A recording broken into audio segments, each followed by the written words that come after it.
Sorry for the delay, folks. I'll be having some issues here. All right, we're going to get back at this.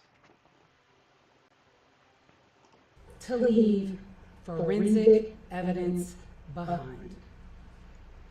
She also marked her killer for the entire world to see. The forensic evidence that he left behind in this fight is his DNA, and only his DNA and Laken's, underneath Laken's right fingernails. He also left behind in a struggle with her over her phone, because the court will hear that she called 911.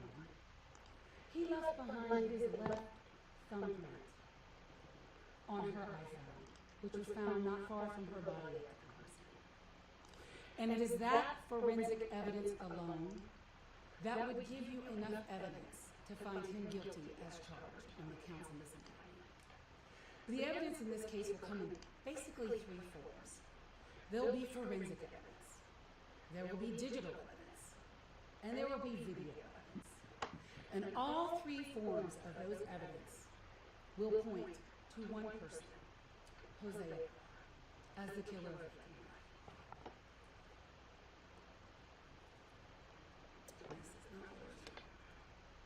We'll start with the timeline. The timeline is established by a lot of the digital evidence that you're going to hear about. And for Laken, that timeline begins basically at 9:03 in the morning. At 9:03 on Thursday, February 22nd, Laken Riler did something that she does all the time, and she went out for a morning jog. She lives not far from the crime scene, and Your Honor is going to see several maps in this case, and you will see that where Laken Riler lived, where the defendant lived, where our other victim who you're going to hear from in this trial, Tasia Swee, lived, Building S at the University of Georgia Student Housing, and where items of evidence were dumped in this case and where Laken was murdered. It's all clustered together. And it's all clustered together within about a half-mile radius of one another. And you'll see several maps throughout this case. But she left her house at 9:03 in the morning. We know that for several reasons. She was captured on her Ring doorbell, and you'll see that video through our first witness. And she also was captured on a trail cam that becomes very important in this case. And at about 9:05 a.m., she's captured running from her house down Rogers Road, eventually towards the crime scene where she encounters this defendant. She is running, as you will see, with a few things that are important. 2 AirPods, and they are noise-canceling AirPods, and her iPhone is in her left hand. What a piece of work. She's wearing typical running clothes, and you're going to hear a little bit about how she runs, what she runs with, because these things are important to judge what eventually happened between her and this defendant on the trail. She wears typically very tight running clothes because that's what's comfortable when you run, so it doesn't get it doesn't come off or get loose when you're running. And so this particular day, she's wearing running tights, white Hoka shoes, and 3 layers of clothing on her top. She's wearing a running bra, a shirt, and a tight black Lululemon jacket when she leaves her house. At 9:11 a.m. exactly, Laken is a few minutes into her run, and we have some digital data which we'll talk to you about, which is a Garmin watch that Laken had gotten for Christmas that she's wearing on her run. And this watch captured a lot of important data that you're going to hear about. But she is on her run, and her phone, she activates the emergency function of her iPhone, and you're going to hear about that through testimony of the witnesses who examined her phone. She activates the emergency function of her iPhone, and she attempts to call 911, and she, in fact, does call 911. Her call is connected to ACC PD. At 9:12, you'll hear that the call was hung up, and I'm going to play the call for you. At 9:12, the call was hung up by the caller, not the 911 center. The 911 center did not hang up on Laken Riler. The phone hung up. And at 9:12, they tried to call her back, and there was no answer. This is an enhanced version of the 911 call, and there will be several stipulations between the parties in this case. We will execute a waiver of them as they come in. One of the stipulations was that this 911 call was sent to the FBI in Quantico, where they attempted to enhance the call. And this is a 1 minute and 8 second call, and this is the enhanced version of that call. And I'd like the court, when listening to the call, right about 55 seconds into the call, you're going to hear a voice.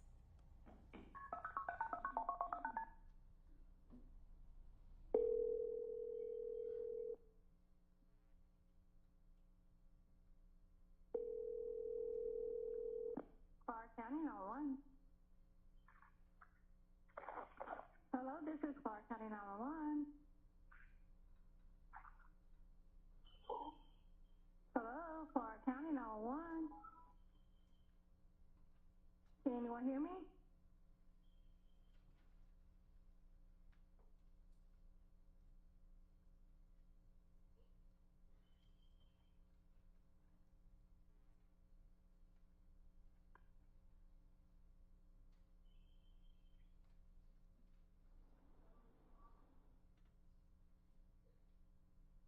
Clark County 911.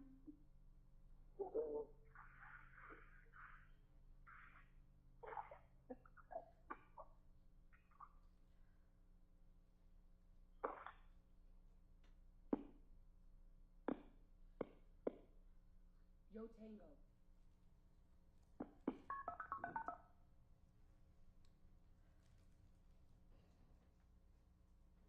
There is a long break in what happens next. It was Laken's mom, who Laken usually talks to on her run, who started calling Laken at around 9:06 that morning. And you'll just see the call logs from that and the evidence of that through Laken's phone. And when she could not reach Laken, she began calling Laken's 3 roommates. And you'll meet all 3 of them: Lily Steiner, Sophia Magana, and Connolly Huff. All 3 of them are University of Georgia students at the time. They were all seniors. And Laken herself was at UGA, but had recently transferred to the University of Augusta Athens campus because she wanted to be a nurse. But the 4 of them still live together. And the roommates are all, I would say, technologically savvy and security savvy. And they, all 4, had iPhones. And there's a function with an iPhone called Find My iPhone, which you can share your location with other people. And the 4 ladies in that house, roommates, shared their digital location with one another 24/7. And so when Allison Phillips, Laken's mom, began calling and looking for Laken, she notified all the roommates. And then the roommates started checking the ring door camera, checking for Laken, texting Laken, calling Laken, and no response. I will say that this particular day, February 22nd, 2024, happened to be the day where there was a widespread phone outage by AT&T. And so some of the girls did have AT&T as their service provider. Laken did not. She is Verizon. And so the girls were having phone problems due to that widespread outage. And so you'll hear about how that kind of interfered with their ability to really find where she was. But eventually, they could not find her. They could not find her for hours. And even though Laken would go out on long runs, she always had her phone with her, so they became concerned. So at around 11:30 on the day of her murder, two roommates, Sophia and Lily, went and walked the trails back behind the intramural fields at the University of Georgia where Laken used to run, but they also had her digital profile. And her digital profile put her in the middle of the Oconee Forest, and they had noticed that she had not moved. She had not moved for hours. And so they walked to where they could last see her digital profile, and the two roommates found one of Laken's AirPods. They photographed it, they collected it, they went back to their house where they could have Wi-Fi to connect because they had no phone service in the forest and an outage was on. And at 12:05 p.m., they called the University of Georgia police and reported that Laken Riler was missing. So it isn't until the police respond immediately, and they take that digital profile, and you'll meet Sergeant Maxwell. He is the officer that found Laken's body. And it takes him, even with her digital profile, this is a very forested area, and she obviously wasn't on the running trail. She was off the running trail. And it took him about 25 minutes, even with her digital profile, for him to locate her. And he did locate her, and you're going to see the body cam footage of him locating her. And what he found when he found her is that she was hidden, kind of almost under a tree and covered up with a bunch of leaves. The first thing he noticed was that her breasts were completely exposed. All three layers of her top clothing were pulled up above and around her neck. He also noticed that her running tights, which she typically wears above her navel, were pulled down and her underwear was protruding from her tights. He also noticed severe injuries to the left side of her head. He began immediately trying to save her life, but he could tell that she was dead. She was cold. But he began CPR, and you will see the efforts of him and several other University of Georgia police officers where they try to save her. They have to move her out of this area so that they can get her flat on the ground. They give her chest compressions. They give her CPR. They put those pads on her chest to try to start her heart. Eventually, the fire department and EMS comes and they do the same, and they work her for several minutes, but she is dead. She is dead, and there was nothing they could do to stop it or help her. You'll see the crime scene measurements. The crime scene in this case was worked by the GBI in conjunction with UGA-PD. You will hear in this case from GBI, UGA-PD, FBI, and ACC-PD. The four of them really in conjunction worked this case. And the crime scene, importantly, when they get there, there's really very few items there. But item number one, where you see on the trail, is the other AirPod that Laken was wearing at the time that she was running. And then they saw a disturbed area of leaves to a point where they found two rocks and a tree, both of whom or all three of which have Laken's blood on them. And then Laken's body was a few feet away from that where you see the green there. And then her phone was not found near her body. It was found where you see item number 8, which is the other tree that you see there. But her person was taken 64 feet off that trail. So from where AirPod is, item number 1, to where you see items 2, 3, and 4 is 65 feet. So in legal terms, he asportated her 64 feet off of that trail so that he could attempt to victimize her. This is the crime scene, and you'll see how wooded it is and why it took Sergeant Maxwell so long to find her, even though he did have her digital profile. And in here, this photo is actually the phone. And so it took them a really long time to find the phone. They were calling the phone, they were pinging the phone. Her phone was on silent, so they couldn't hear it. I mean, it wasn't until it got dark that they could find her phone, but they kept looking for her phone because they knew the phone was there. And they found it. And when they found it, This is what Daniela Stewart of the GBI saw on her iPhone, exactly where your thumb would be if you go to hang up a call on an iPhone. So at the bottom of the iPhone, she found this latent print in blood. They processed the phone immediately, and that latent print was sent to ACCPD. And we'll talk about that a little later. And here's some of the Garmin data. And there are some things that we will never know about exactly what happened between Jose Ibarra and Laken Riler on that trail, but we know enough. And what we know is that at 9:10 a.m. from her Garmin that she was wearing, as she is trucking along and she is clipping 7-minute miles, she's running, doing her thing, listening to music, something happens. He does something to her to make her stop dead in her tracks.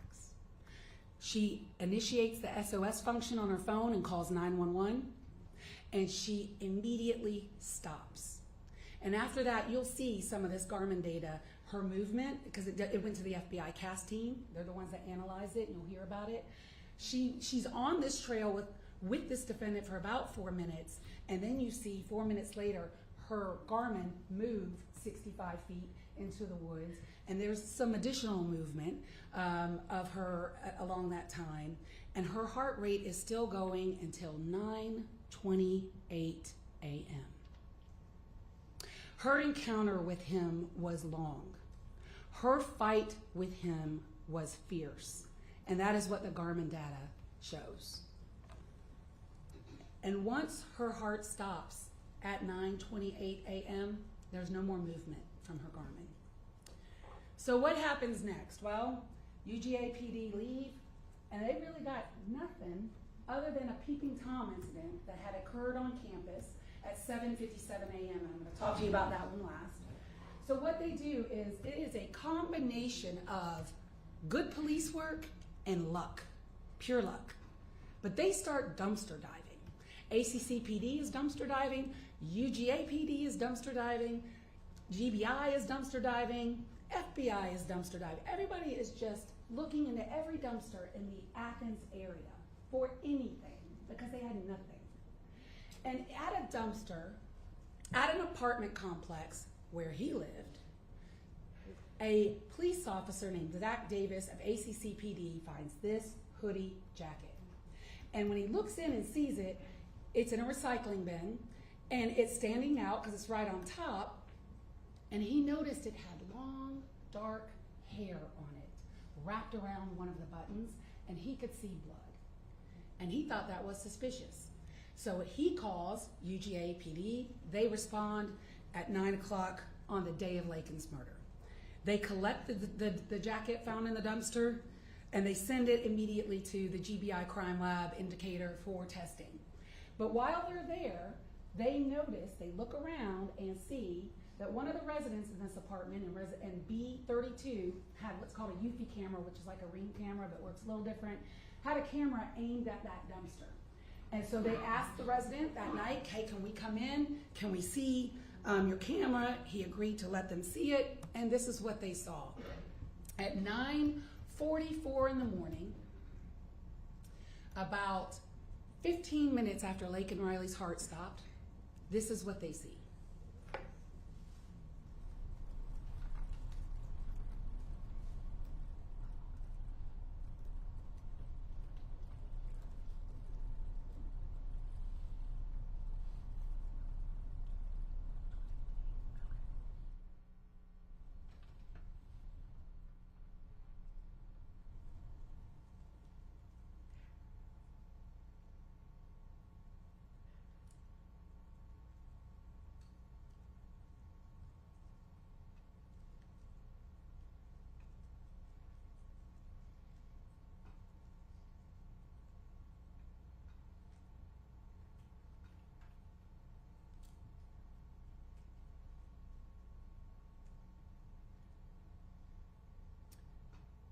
So they saw an individual who they did not know who it was at the time, dump the jacket in the dumpster and go to those bushes there and dump something there. So they go to the bushes, and this video has been enhanced, and I'm sure you're going to hear a lot of testimony about this video. Enhanced the best they could by GBI Cyber, and I know the court sat through some motions to suppress where this black Adidas hat, there was a lot of discussion about, and you're going to hear more about all of those things.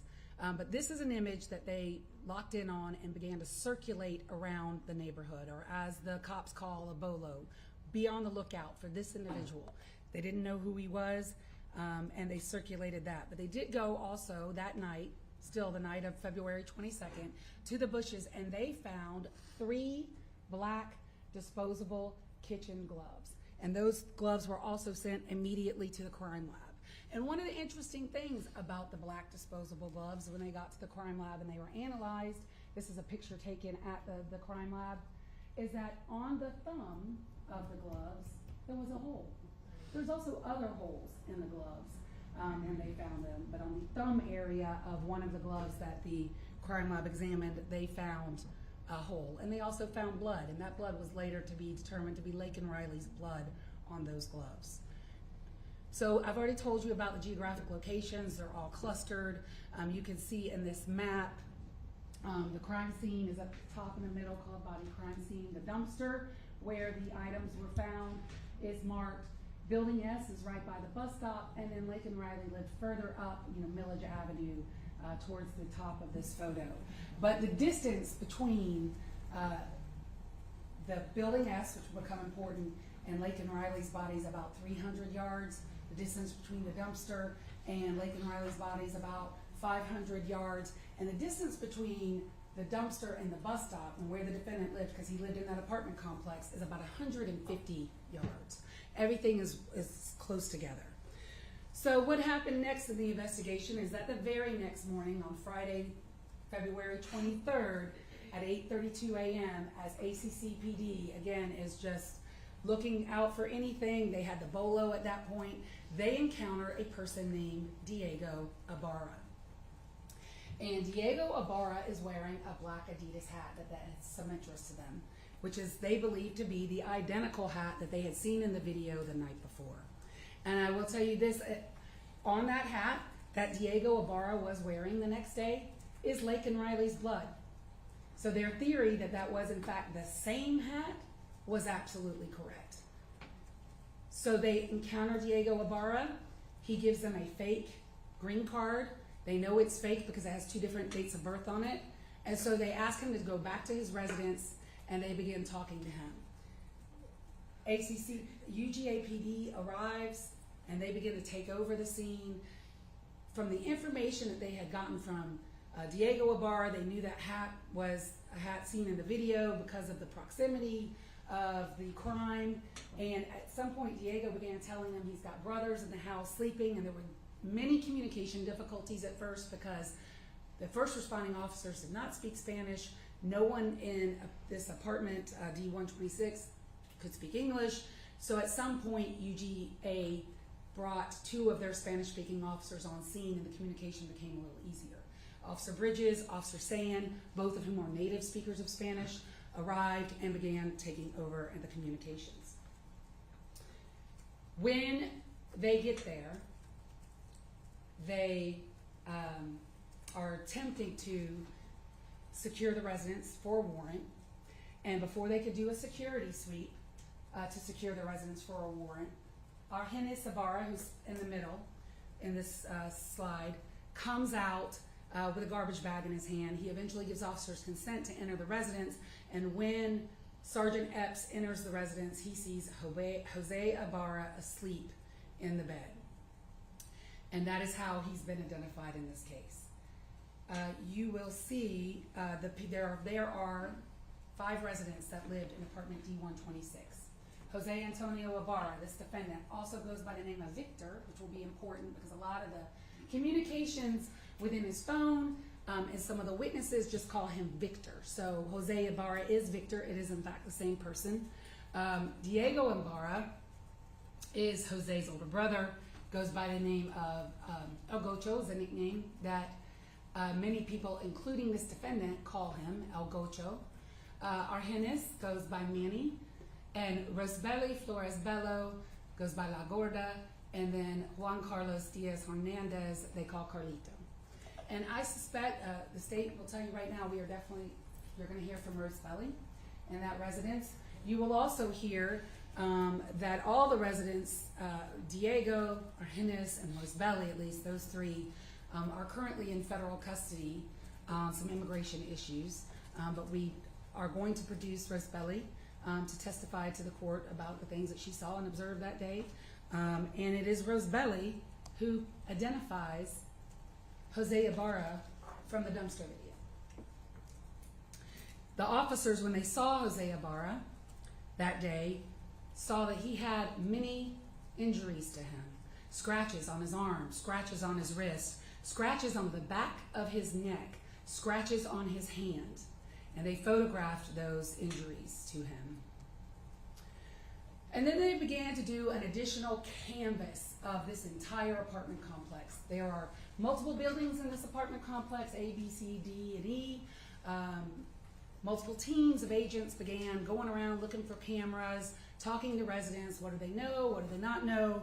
And one of the things that they found is that the Ibarras lived at D126. Right next to them is D125, and right next to D125 is D124. 124 had a ring camera. 125 had a still camera. And they went and collected videos from those two apartments. And importantly, on the day that Laken Riler was murdered, at 10:21 a.m., Jose Ibarra is captured on D124, coming out of his apartment with a bag, and now his clothes have changed. He's wearing different clothes than he was wearing about 40 minutes ago. And he has a bag in his hand, and he's walking towards a dumpster, another dumpster in their apartment complex. And that dumpster, by the way, had been emptied the day of the murder. So when the officers went to check that dumpster had nothing in it for them. But in the next door neighbors, still camera shot at 10:24 a.m., 3 minutes later, Jose Ibarra is walking back towards his apartment, empty-handed, nothing in his hand.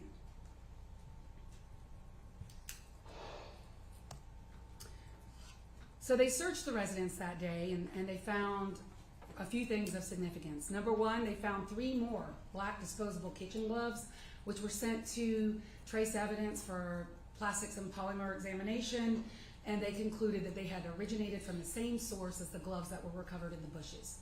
They recovered 2 of the defendant's Samsung cell phones, which you will hear some evidence out of, but they also found no bloody clothing, no bloody anything, and the shirt and the satchel that you see the defendant wearing in the video, the dumpster video, were never found. They're not in that residence. So what other forensic evidence? The parties will stipulate to the prior Daubert hearing that this court has heard, so we will not be recalling the fingerprint evidence, but we will have a stipulation with the transcript and all of the exhibits that thumbprint, latent print that was on the phone, was sent to ACCPD that night. And eventually, the digital image of that thumbprint on Laken Riler's phone was compared to Diego Ibarra, Argenis Ibarra, Rose Belly, and Juan Carlos, and they were all excluded. They didn't leave that thumbprint behind. It was matched to this defendant, Jose Ibarra. It is Jose Ibarra's left thumb on Laken Riler's phone. And the analyst or the expert who did that analysis testified at the Daubert hearing. He showed the court 15 points of comparison that he found, and his results were peer-reviewed by another examiner. They were peer-reviewed blind, and she agreed with him. There's also DNA in this case, and you're going to hear about 3 different types of DNA: traditional, YSTR, and true allele.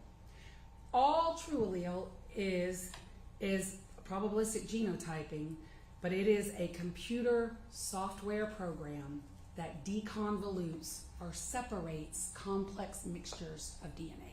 That's what true allele does. But before you can go to true allele, you have to start with traditional DNA.